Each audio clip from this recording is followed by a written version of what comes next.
여러분 반갑습니다. 1618 선교회 유재도 선교사입니다. 오늘은 벌써 8월의 마지막 주일이 되었습니다. 오늘 주일 예배를 여러분 다 잘 드리셨겠죠? 예배는 믿는 자들의 가장 중요한 일이고 생명과도 같은 것입니다.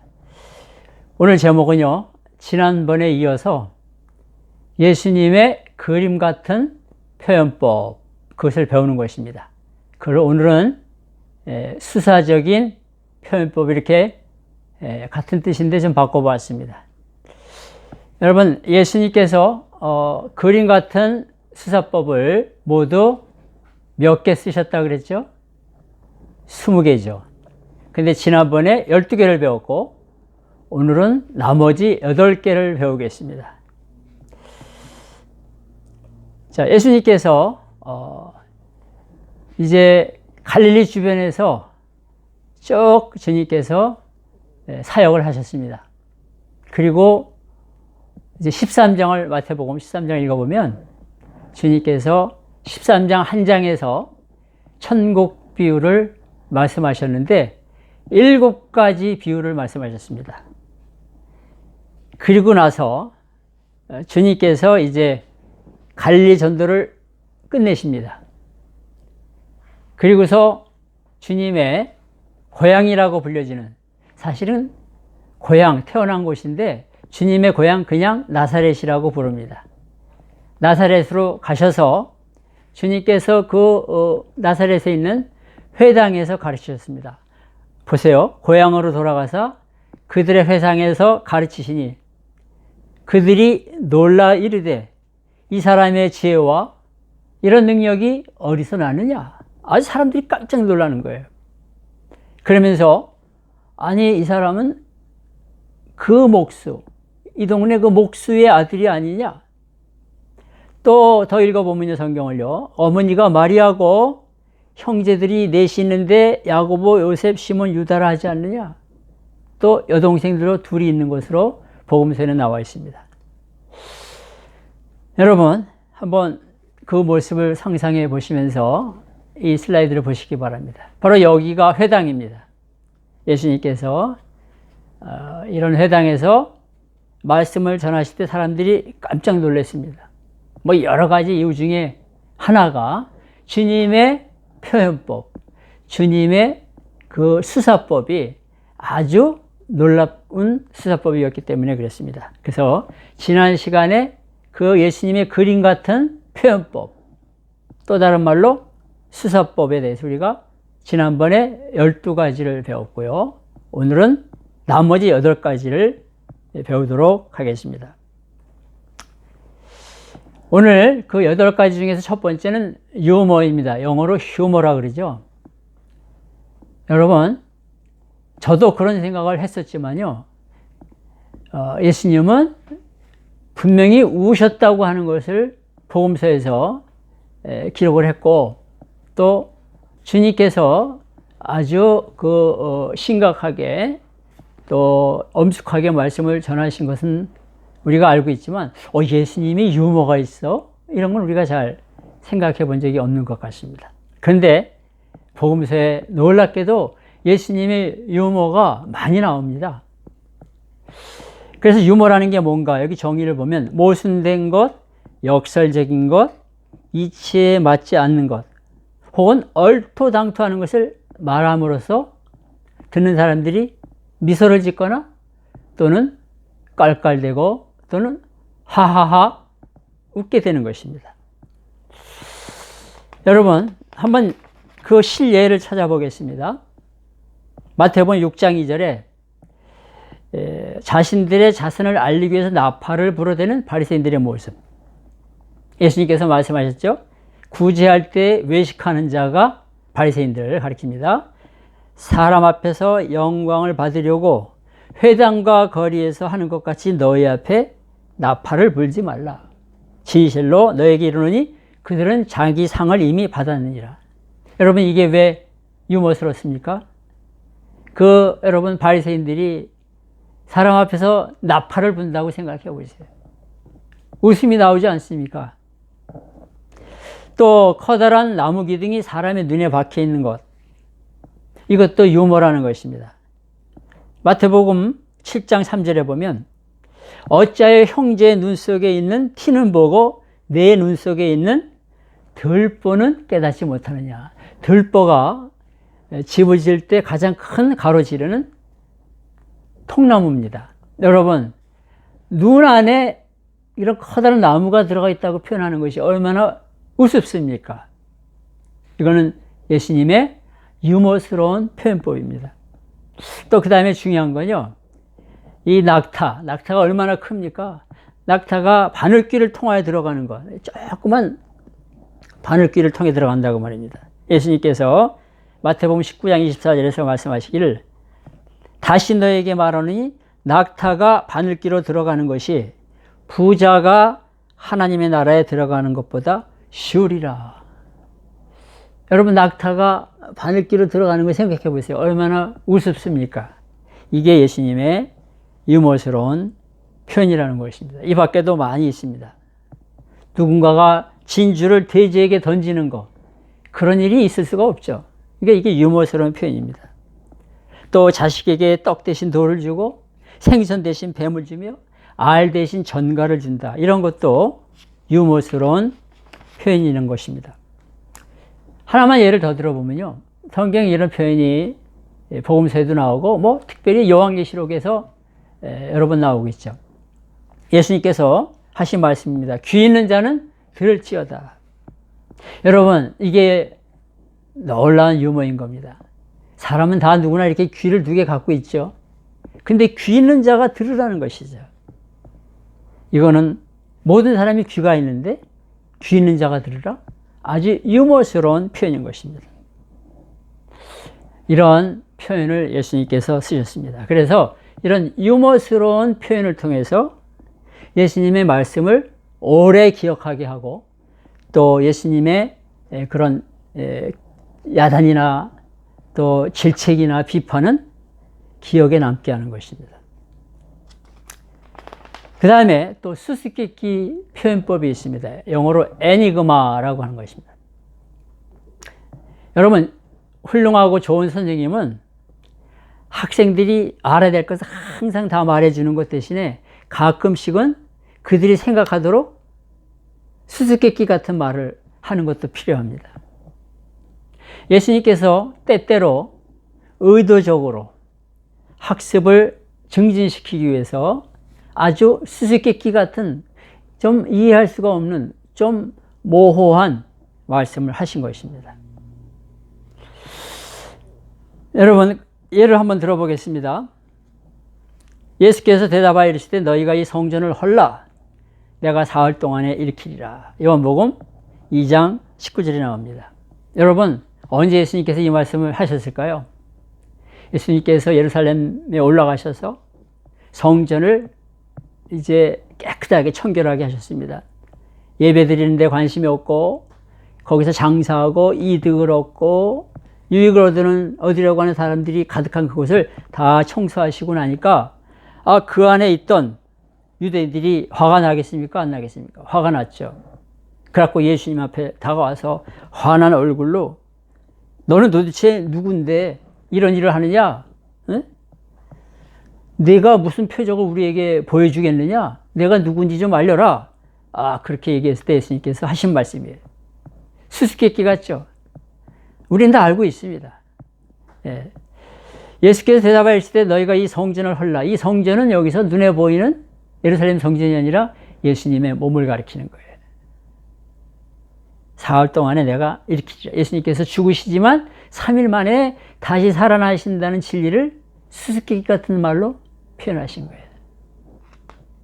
그러니까 예수님께서 하신 말씀을 예수님을 대적하는 자들도 기억하고 있었던 것입니다. 또 하나를 더 우리가 보자면요. 예수께서 대답하여 이르시되 진실로 진실로 내게 이르노니 사람이 거듭나지 아니하면 하나님의 나라를 볼 수 없느니라. 여러분, 유대인 중에 이제 바리새인 니고데모가 밤에 예수님을 찾아옵니다.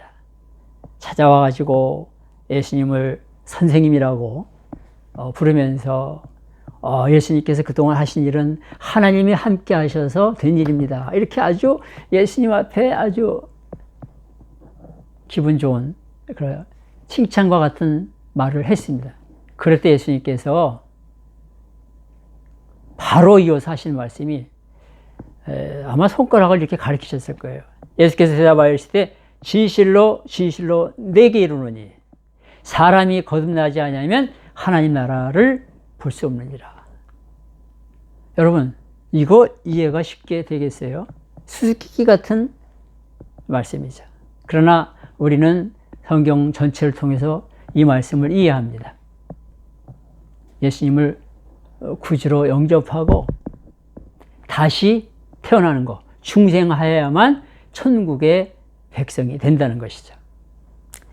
자, 이게 수수께끼 같은 가르침의 표현입니다. 예수님께서 이런 말씀을 하셨습니다. 요한복음 21장 18절에 보면은 베드로에게 이런 말씀하시죠. 내가 진실로 진실로 내게 이르노니 내가 젊어서는 스스로 띠뛰고 원하는 곳으로 다녔거니와 늙어서는 내 팔을 벌리리니 남이 내게 띠띠우고 원하지 아니하는 곳으로 데려가리라. 이것도 수수께끼 같은 말씀이라고 할 수 있습니다. 그래서 오늘날 교사들이 조심스럽게 잘 준비해서 수수께끼 같은 말을 가끔 하는 것도 교육의 효과를 일으키는 것입니다. 자, 그 다음에 예수님께서 쓰신 수사법 중에 오늘 경구 또는 금언이라고 말하죠. 맥심 혹은 아포리즘 이렇게 말합니다. 뭐 이것을 쉽게 설명을 드리면 짧은 말씀이에요. 뭐 긴 것이 아니라 짤막짤막한 한 개 문장, one sentence로 주님의 진리를 탁 집어넣는 거예요. 이런 복음서 안에는요, 예수님의 아주 간결하면서도 아주 분명하면서도 함축성이 있는 이런 말씀들이 많이 나옵니다. 그래서 이것을 듣는 사람들은요, 잊어버리질 않는 거예요. 잊을 수가 없는 거예요. 여러분, 그런데 우리가 여기서 하나 기억해야 될 것은 속담이 있죠. 속담이 비슷한 건데, 속담은 어떤 그런 한 문화, 한 나라의 문화, 또는 어떤 사람들에게서 만들어진 거예요. 그러나 이 경구는 한 개인이 만든 것입니다. 개인으로부터 나온 것이에요. 아주 신선한 창의물이라고 할 수 있습니다. 개인의 생각과 모든 것을 표현하는 거예요. 한번 예를 들어 보겠습니다. 너무나 잘 아는 말씀이죠. 예수님의 말씀입니다. 소금이 만일 그 맛을 잃으면 무엇으로 짜게 하리요?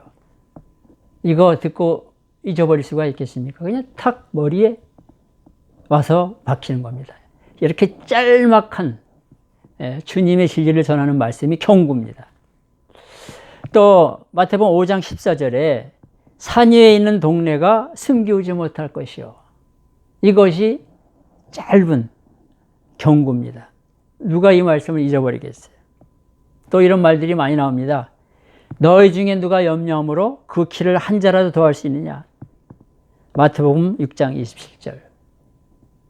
또 마태복음 6장 33절에 4절에 내일 일은 내일 염려할 것이요.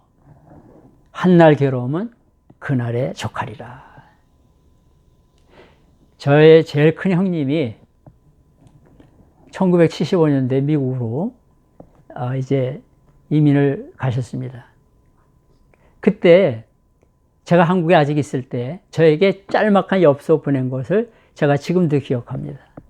엽서에 딱 한 서너 문장이 있었는데 첫 번째 문장이 바로 이 말씀이었습니다. 내일 일은 내일 염려할 것이요 한날 괴로움은 그날에 족하리라. 그래서 제가 그때 어떤 생각을 했는가 하면 미국 생활이 힘든가 보다. 그런데도 믿음으로 사시는구나 하는 그런 것을 제가 생각했습니다. 왜 그것을 지금까지 기억할까요? 짧은 그러나 진리가 분명히 들어가 있는 예수님의 경고, 맥심, 아포리즘이었기 때문에 지금까지 기억이 되는 겁니다. 만약에 뭐 긴 편지에다가 뭐 여러 가지 이민 생활에 대해서 얘기하고 뭐 온갖 것을 다 썼으면 다 잊어버렸을 거예요. 근데 성경 구절 딱 하나. 마태복음 6장 34절. 내일 일은 내일 염려할 것이요 한날 괴로움은 그날에 족하리라. 이런 것이 바로 예수님의 경고입니다.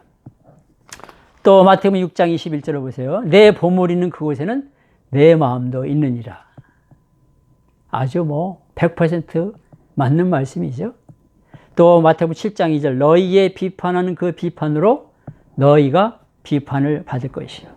여기서 비판은요, 판단 없이 살아가라는 말이 아니라 하나님의 자리에 앉아서 다른 사람을 정죄하는 것입니다. 우리는 판단을 하면서 살아가야 되지만 남을 하나님의 자리에 앉아서 정죄하거나 심판하는 말을 하면 안 되는 것이죠. 그것을 주님께서 표현하신 것입니다. 이런 말씀들이 많이 나옵니다. 이 경구에 대해서 여러분, 학자들마다 예수님께서 몇 개의 경구를 말씀하셨을까 조금씩 다릅니다.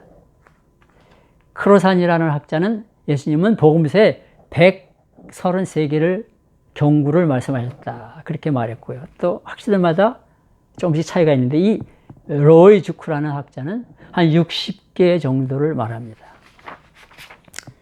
자, 그 다음에 우리가 살펴볼 것은 반복입니다. 이것은 우리가 다 이해할 수 있는 일반 교육에서도 많이 쓰는 방법입니다.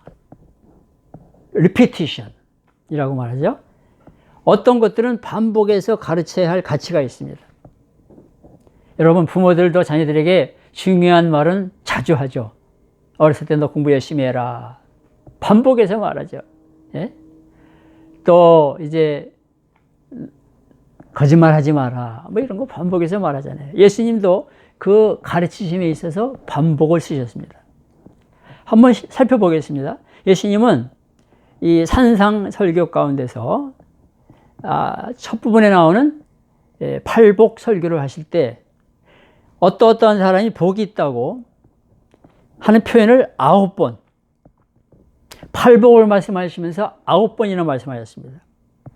심령이 가난한 자는 복이 있나니 천국이 그들일 것이며. 근데 또 비슷한 표현을 쓰십니다. 애통하는 자는 복이 있나니 그들이 위로를 받을 것이며. 이런 식으로 이것을 9번 반복하신 것입니다. 또 예수님께서 마태복음 6장 25절, 또 6장 31절, 6장 34절에서 염려하지 말라를 반복해서 말씀하십니다. 그러므로 내가 너에게 이르노니 목숨을 위하여 무엇을 마실까, 몸을 위하여 무엇을 입을까 염려하지 말라. 마태복음 6장 25절에 나오는데 그것을 또 말씀하시고 또 말씀하십니다. 그리고 주님께서 또 반복하신 말씀은 두려워하지 말라. 이런 것도 반복해서 하셨고요. 또 예수님께서 그 외식적이고 위선적인 서기관과 바리새인들, 이런 사람들을 무섭게 책망하시는데 마태복음 23장에 나오죠. 무려 7번이나 화이실진저 그런 말씀을 하십니다. 반복하면서 교육하시는 거죠. 여러분, 특별히 이제 복음서를 읽어보시면 예수님께서 고난을 받고 장로들과 대제사장들과 서기관들에게 버림받아서 죽임을 당하고 사흘 만에 다시 살아나야 하겠다는 말을요 3번이나 분명하게 반복해서 가르치셨습니다. 중요하기 때문에 반복하는 것입니다. 그 다음에 논리적인 추론, logical reasoning 이렇게 영어로 말합니다. 가르치면은요 학생들이 생각하도록, 다시 말하면 논리적이고 정확하게 생각하도록 이끌어주는 일이 필요합니다. 예수님은요 면밀한 논리적 전개와 논증을 통해서 그런 표현을 하셨습니다. 여러분, 어떤 선생님은 많이 아는데 논리적인 이 표현이 부족해서 전달을 잘 못하시는 분이 있습니다. 어떤 선생님은 비록 학력이 많지 않고 많이 알지는 못하지만 아주 표현을 분명하게 해가지고 논리적으로 잘 전달하는 선생님도 계세요. 자, 우리 살펴보겠습니다. 몇 가지가 있는데요. 논리적 추론에는 일반화 논법입니다. 이게 무슨 뜻인가 하면요. 덜한 것에서 더한 것으로 옮겨가는 겁니다. 바꿔 말하면 덜 중요한 것에서 더 중요한 것으로 옮겨가는 거예요. 덜 알려진 것에서 더 많이 아는 것으로 옮겨가는 겁니다. 그럴 때 분명하게 메시지가 전달이 되는 거죠. 자, 예를 들어 보겠습니다. 공중의 새를 보라. 심지도 않고 거두지도 않고 창고에 모아들이지도 아니하되. 자, 덜한 미물인 새. 또 하나님께서 돌보신다고 말입니다. 그러면 더 중요한 사람. 너희 하늘 아버지께서 기르시나니 너희는 이것들보다 귀하지 아니하냐. 이게 여러분 일반화 논법입니다. 덜 중요한 생물에서 더 중요한 것으로 옮겨가는 거예요. 그래서 이 메시지가 팍 들어가는 것이죠. 놀라운 표현법입니다. 자, 두 번째는 규율법이라고 있습니다. 사람의 견해를 불합리한 논리적 결과로 이끌어가는 것입니다. 그래서 피할 수 없게 만드는 거예요. 예를 들어보는 게 좋겠습니다. 너희가 너희를 사랑하는 자를 사랑하면 무슨 상이 있으리요? 여기에 거부할 수 있겠습니까? 또 너희가 너희 형제에게만 원하면 남보다 더하는 것이 무엇이냐? 이방인들도 이같이 하느냐? 그래서 논리적인 결과로 끌어가는 것입니다. 자, 그 다음에 대인 논증 방법이 있습니다. 이것은 사람의 감정이나 선입관에 호소하는 것이에요. 그러면서 상대방을 공격하는 것이죠.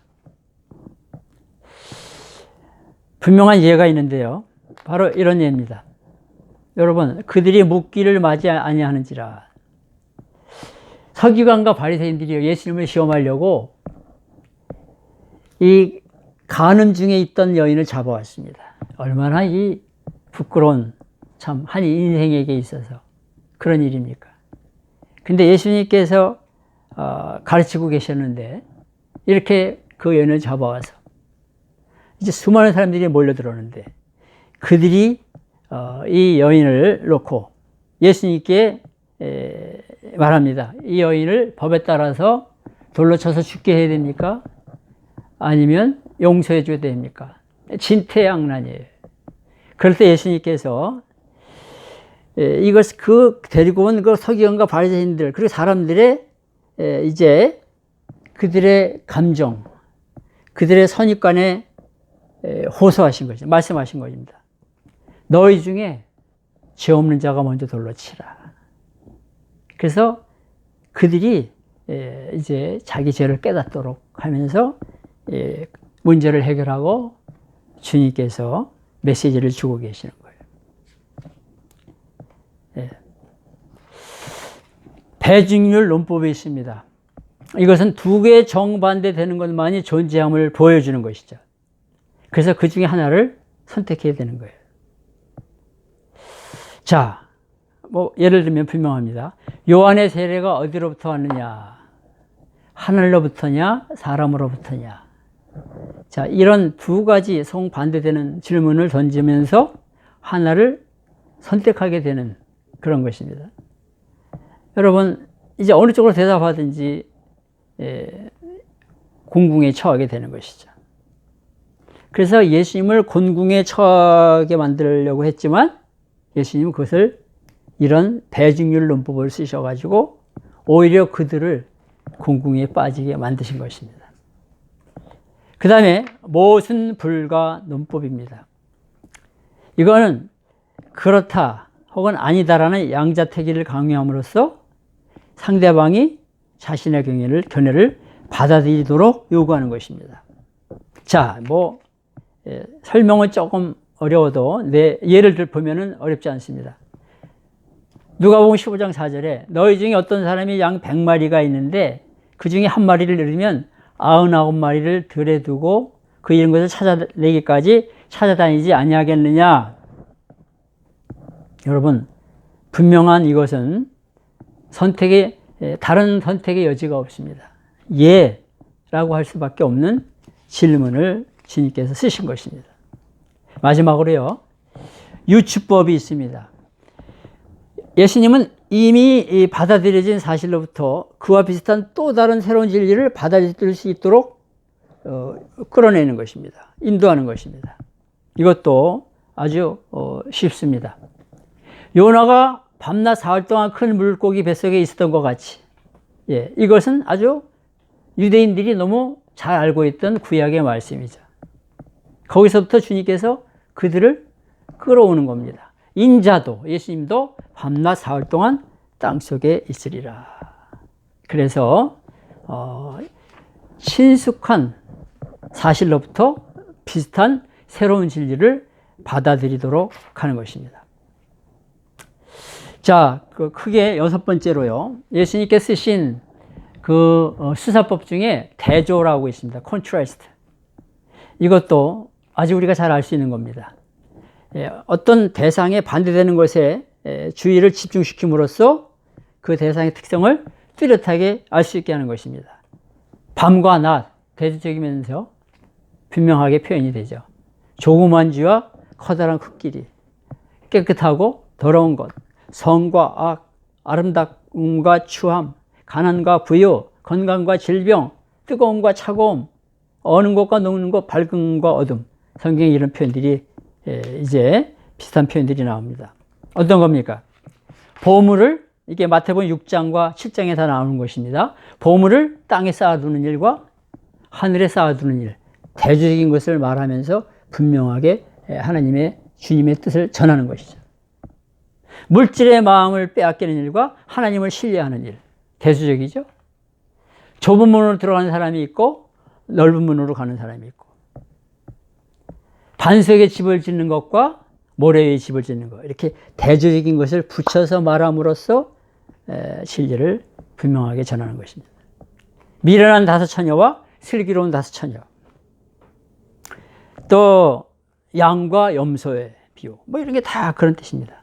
잃어버린 한 아들과 집안에 있는 큰 아들, 대조적인 것을 묶어서 주님의 뜻을 전하고 있는 것이죠. 자, 실예와 설명, example and explanation입니다. 여러분, 설명은 굉장히 중요한 것입니다. 어떤 구체적인 예를 들어주고 또 그 설명을 하면 전달하고자 하는 그 진리를 명확하게 전달할 수가 있는 것입니다. 예수님께서 쓰시는 것 중에 하나만 예를 들면요. 마태복음 5장 39절에 악한 자를 대적하지 말라. 일반적으로는 이렇게 표현하고 끝납니다. 근데 우리 예수님은요, 이제 실예를 들어서 설명을 하는 거예요. 누구든지 내 오른편 뺨을 치거든 왼편도 돌려대라. 이게 구체적으로 예를 들어줌으로써 진리를 확실하게 전하는 것이죠. 뭐 이런 표현들이 여러 군데 나옵니다. 제가 그래서 여기서 여러분들에게 한 가지 방법을 말씀드리면, 이거는 이제 한국의 한경직 목사님이 이제 설교 때 쓰신 예화들인데 제가 그 전에 가끔 이것을 사용했습니다. 또 이것은 미국의 척 스윈들이라고 하는 유명한 설교자가 있습니다. 그분이 자기 설교 때 쓴 그 example, illustration, 예화들을 모은 건데요. 너무 좋은 이런 것입니다. 그런데 이런 책들의 좋은 점도 있지만 또 단점은 이것이 시간이 많이 지나갔다는 것이죠.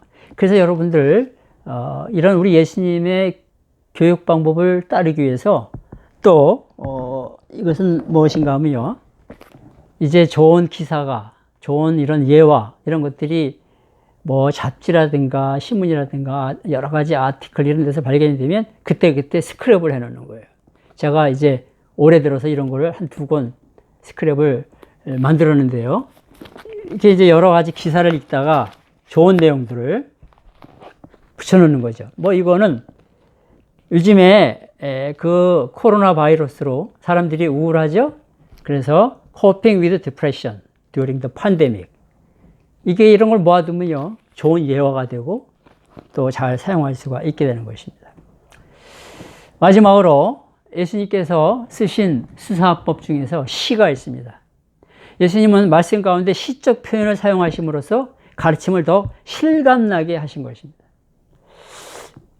히브리 시의 주된 특성을 주님께서 쓰신 겁니다. 이미 유대인 가정에서 자라셨기 때문에 히브리식 시를 쓰셨습니다. 사용하셨는데 몇 가지 내용이 있는데요. 동의적이거나, 이거 보세요. 거룩한 것을 개에게 주지 말며 너의 신주를 돼지에게 던지지 말라.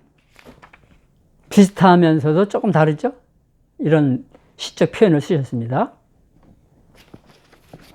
자, 두 번째로는요, 대조적인 것을 통해서, 시를 통해서, 대꾸를 통해서 주님이 진리를 전하신 것이죠. 천지는 없어지겠거니와 내 말은 없어지지 아니하리라. 서로 대조적이죠. 이게 다 시적인 표현입니다. 세 번째로 종합적인 것입니다. 아들이 너희를 자유롭게 하면 너희가 참으로 자유로우리라. 이렇게 종합하는 의미에서 시적인 표현을 쓰신 것입니다. 그 다음에 단계적이죠. 예. 이건 뭔가 하면요, 너희를 영접하는 자는 예수님, 나를 영접하는 것이요, 나를 영접하는 자는 나 보내신 이를 영접하는 것이니라. 단계적으로 올라가는 이런 시적인 방법을 통해서 예수님께서 말씀하신 거예요. 여러분, 오늘 8가지 이런 예수님이 쓰신 수사법, 이걸 우리가 잘 보고 배우면서 우리가 이제 끝까지 달려가야 되겠습니다. 저는 감사한 것이 예수님의 교육 방법, 이 한 권의 책을 우리가 이제 앞으로 2챕터만 남았습니다. 여러분, 끝까지 잘 이 어려운 때에 믿음으로 예수님의 교육 방법을 잘 배우고 따라가시면서, 또 우리가 이제 이 책을 마치고 나서요, 그 다음에 제 이제 2탄으로 바울의 티칭 스타일, 그러나 영어로다가는 이렇게 된 교재인데, 이거를 또 앞으로 시리즈로 배우겠습니다. 저는요, 예수님의 교육 방법, 이것도 너무 은혜가 되고 좋지만, 이제 다음번에 또 한 석 달간 하게 될 이 바울의 티칭 스타일은요, 너무 우리에게 접근하기 쉽고 너무 은혜가 되고 너무 구체적인 내용입니다. 그래서 우리가 끝까지 잘 달려가야 되겠습니다. 여러분, 내일 8월을 잘 마치시고 힘있게 또 9월부터 출발하시길 바랍니다. 할렐루야! 안녕히 계십시오.